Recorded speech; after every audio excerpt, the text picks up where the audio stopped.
What we're going to do today is chapter 9, which is a very important chapter because the concept in this chapter involves central mass, linear momentum, and yesterday we discussed that when there's an important concept, the law of conservation of energy. So that's one important law from conservation of energy. And today what you're going to learn is that we're going to learn the conservation of linear momentum, which is a very powerful law, and you'll find that it's very useful when it comes to dealing with a system and stuff.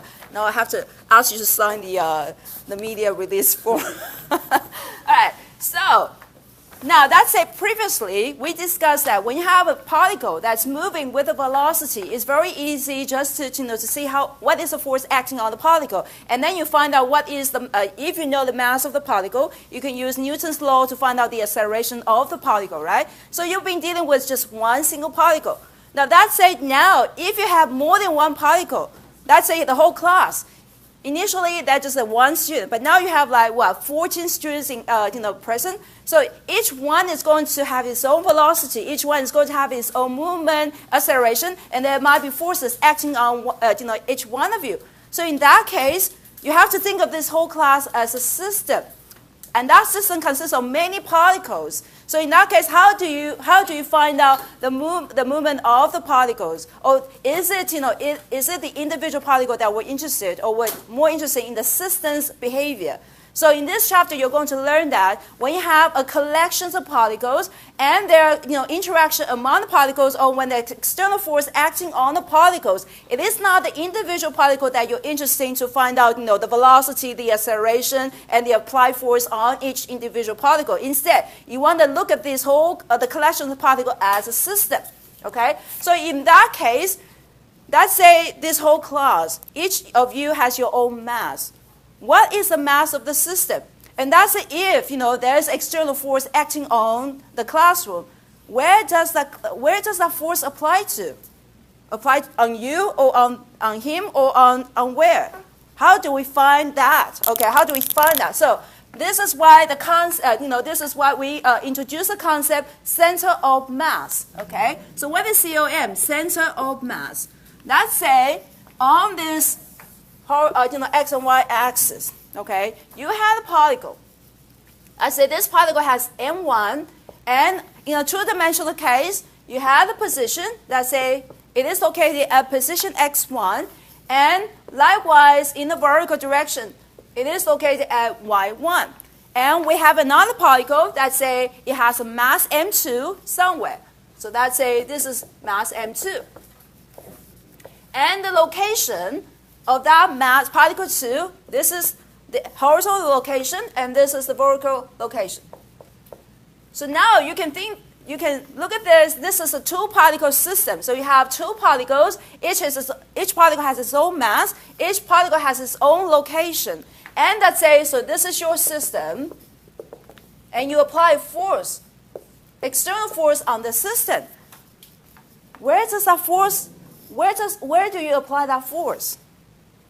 That force now has two particles, right? So what we found is that what we should treat this as, if we treat this as a system, then what we should do is that you would find out where the mass would be as if all the forces were acting on that particle, and all the masses were located at that location. So you can see that this is an x and y, this is two-dimensional. So you want to find a position where all the masses, as if all the masses were concentrated at that point. So how do we find that? So in order to find the virtual point that has all the masses concentrated at that point, then we would say that each position is actually weighted by its own mass. Okay? So in other words, mathematically, how do we describe that? When the position is weighted by its own mass, this is how you would do it.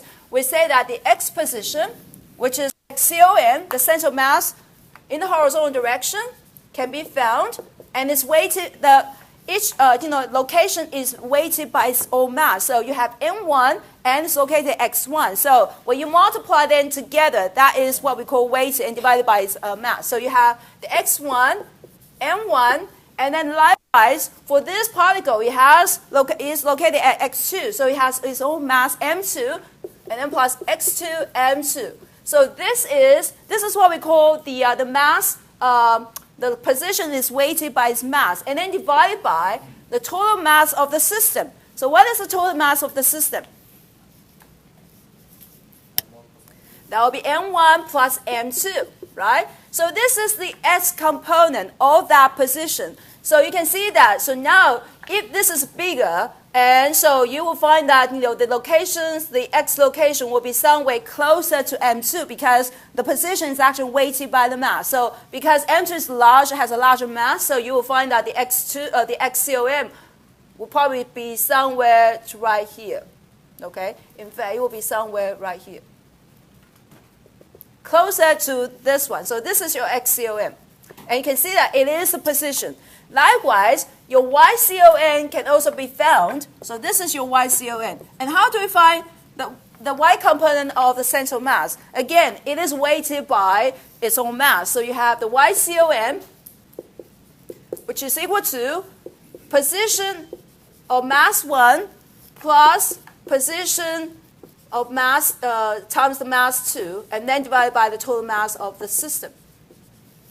Okay? So this is where the central mass will be located. And so when you study this picture, instead of looking at individual particle under the influence of the force, you're actually looking at what is the acceleration of this central mass of this part, because we are assuming that all the masses, as if all the masses were concentrated at that point, because that position is weighted by its own mass. Okay? So in that case, you have the S component, you have the Y component of central mass. So position, so what is a position vector of central mass?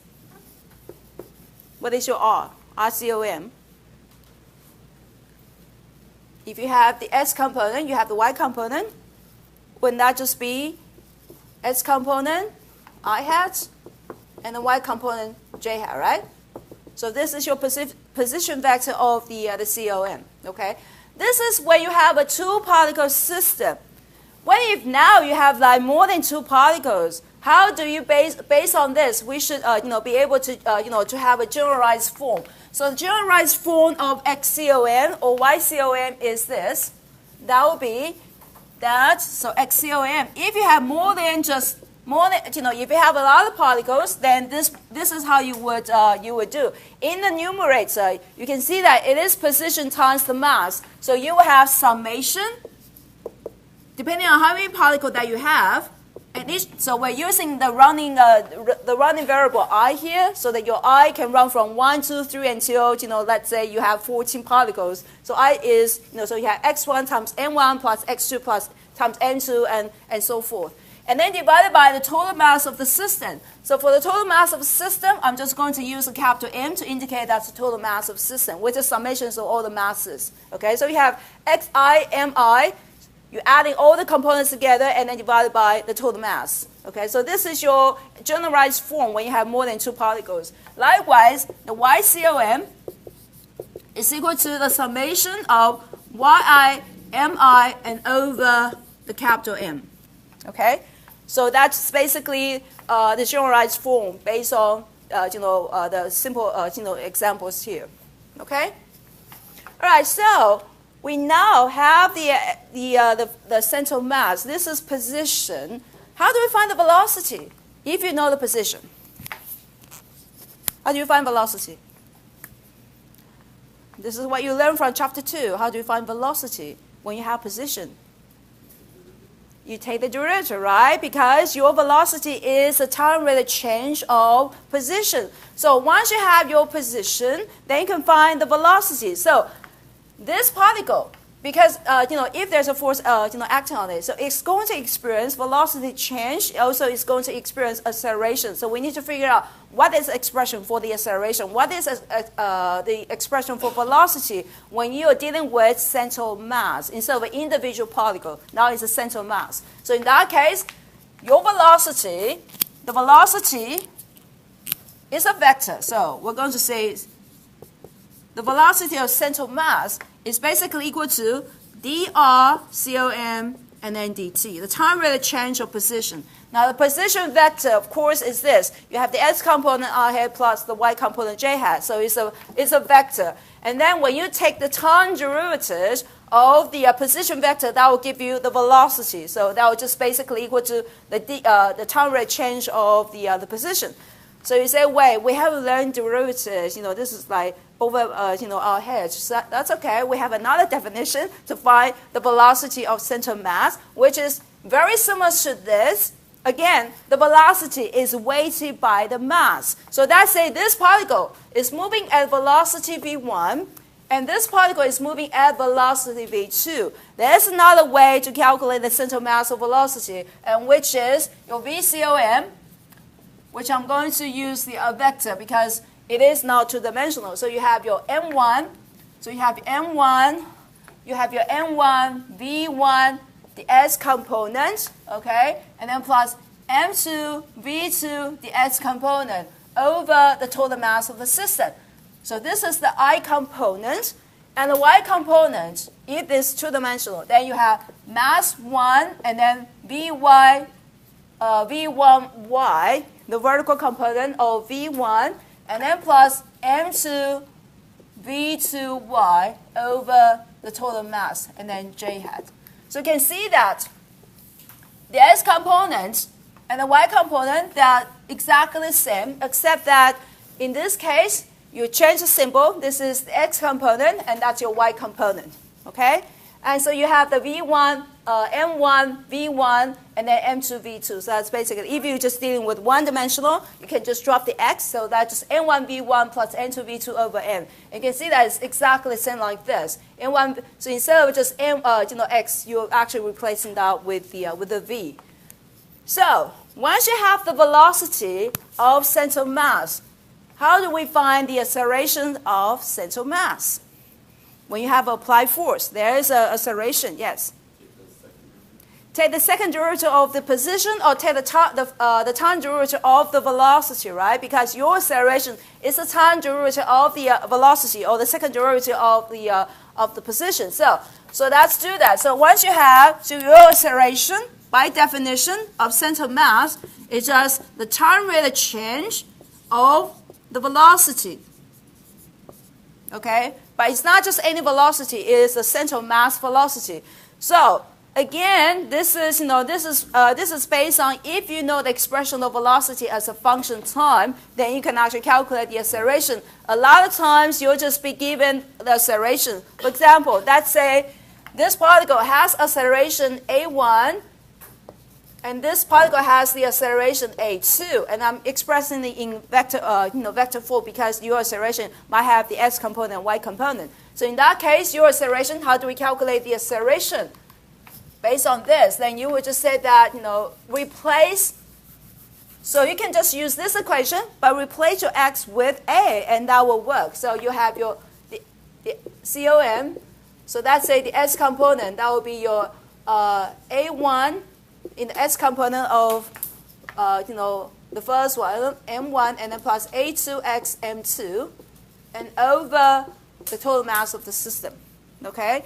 So most of the time, when you're dealing with just one-dimensional, you can just drop the x component, so you can just have the acceleration of particle 1 times mass m1 plus acceleration of particle 2 times m2 divided by the total mass of the system, okay? So this is the x component. The y component is also like this. Just that you have to use the appropriate acceleration in the appropriate direction, okay? So this is basically tells you that, when you have a system of, particles, we don't really care about the individual behavior within that system. We're more interested in learning, how this particle as a system travel, when there's applied force acting on these particles. So in that case, once you have the acceleration of central mass, how would you find the acceleration? How do you find the, so the applied force? So the applied force, let's say you have the applied force. How do we find the acceleration of central mass when you have the applied force? So if you remember, individually, when you're dealing with the individual particle, when you have the applied force F, then and the particle has mass n, how would you find the acceleration of the particle? You use which law? Which law? Newton's second law, right? So you have F equals ma. This is when you have just one single particle, right? But now when you're dealing with a collection of particles, then you still have your external force. But now your little m becomes the mass of the system. Instead of individual particles, it is the mass of the system. So you have your capital M. And what about your acceleration? Instead of individual acceleration for each particle, it is the acceleration of the central mass. So now it is ACOM. Okay? I'm going to actually use the vector sign so that we know that when you get up to the two-dimensional, three-dimensional, then you have to consider the y and z component. So you can see that this is for one single particle. And this is when you have a collection of particles, then your F, you still have your F. But now that F is not acting on individual particles, it's actually acting on the system. So you have to use the mass of the system, and then you have to find the acceleration of central mass. Okay. So that's it. If we take as a simple case, if we just confine this particle to move in the horizontal direction, let's see what we get out of this. Okay. So let's say you have your F, and then you're just moving in the, let's say, in the horizontal direction. So I'm going to get rid of this.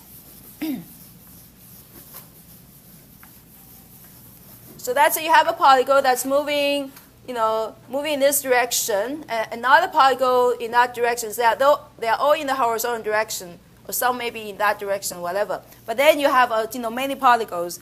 So you have the applied, so this is your system. You have the total mass n, and then you have the applied force.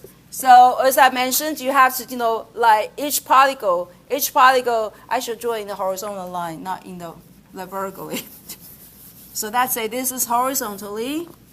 So you have particle moving in this direction, another particle, that, and that, whatever. So each particle has its own mass. And so you need to first of all find out the central mass, and central mass is basically weighted by its own by the mass. So you use this equation to calculate your central mass, and then we apply. So you have your F that is equal to ma. So you have your capital M, and you have the COM. And because we're dealing with a one-dimensional, so I'm going to drop the vector sign. So the force applied to the system will just be the total mass of the system, and then times the acceleration of central mass. Okay.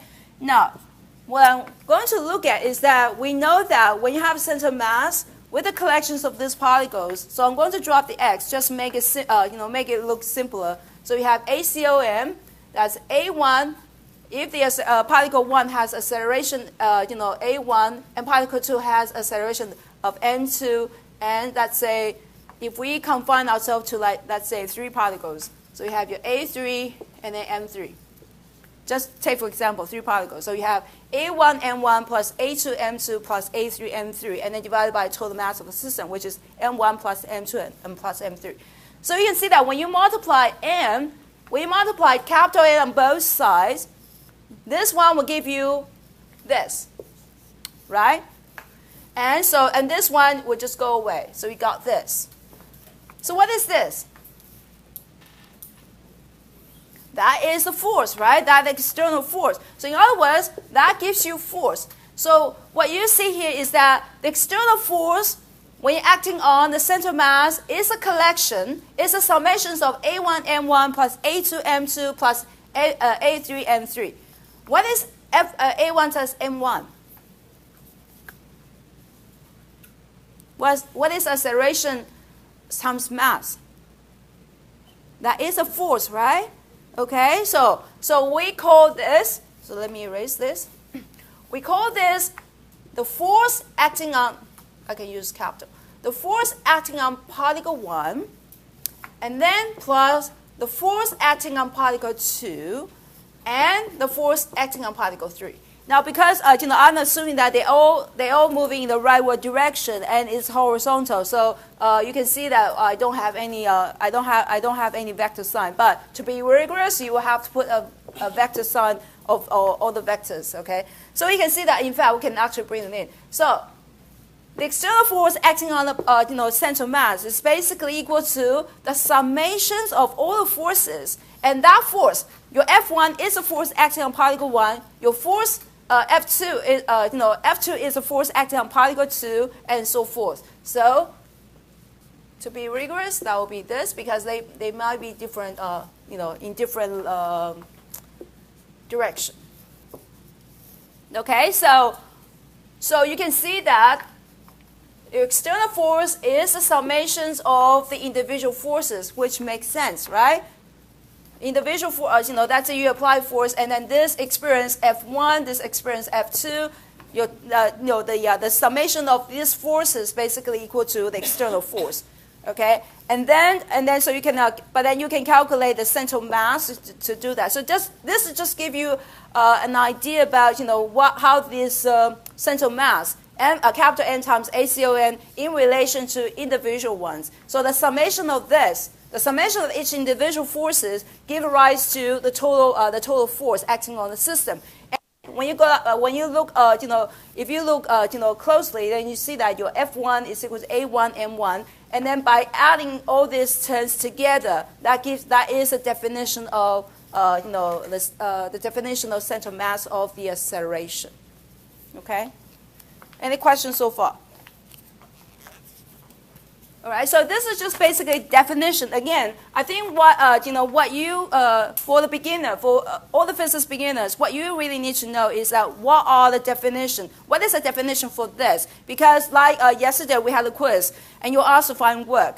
You know that it's F dot D, but then you just use F. You find the F, you find the D, and then and then times cosine theta. You don't even know what the theta means. You have to know the definition in order to apply that, because by the gravity and also the displacement, they are 90 degrees. The angle between them is actually 90. So when you go by definition, it just gives you 0. So you don't really need to calculate the force magnitude for if the force and displacement they are perpendicular to each other.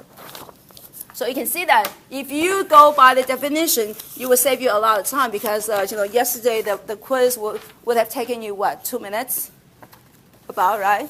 If you know the definition that, okay, if you know that force and displacement really, when they are perpendicular to each other, they don't really come into play. Okay? All right, so all this is the force, and we discussed that the definitions of central mass, the position, and also the acceleration. So all these are by definition, and they are weighted, basically they are the quantity, weighted by their own mass. So what we're going to look at next is that, let's say you have a system, and that system experiences a force. There's another quantity that that also describes how the system behaves, and that quantity is called linear momentum. Okay, and linear momentum, we use this little p to indicate that's linear momentum, not to be confused with the power. Okay, so linear momentum. And linear momentum is a vector. So that's it. When you have a single particles, the linear momentum is equal to m times v. And again, I included the vector form because velocity can come in, can have depending on how many dimensions. So you have p that's equal to mv. Now, what is the unit for linear momentum? What is the unit for linear momentum?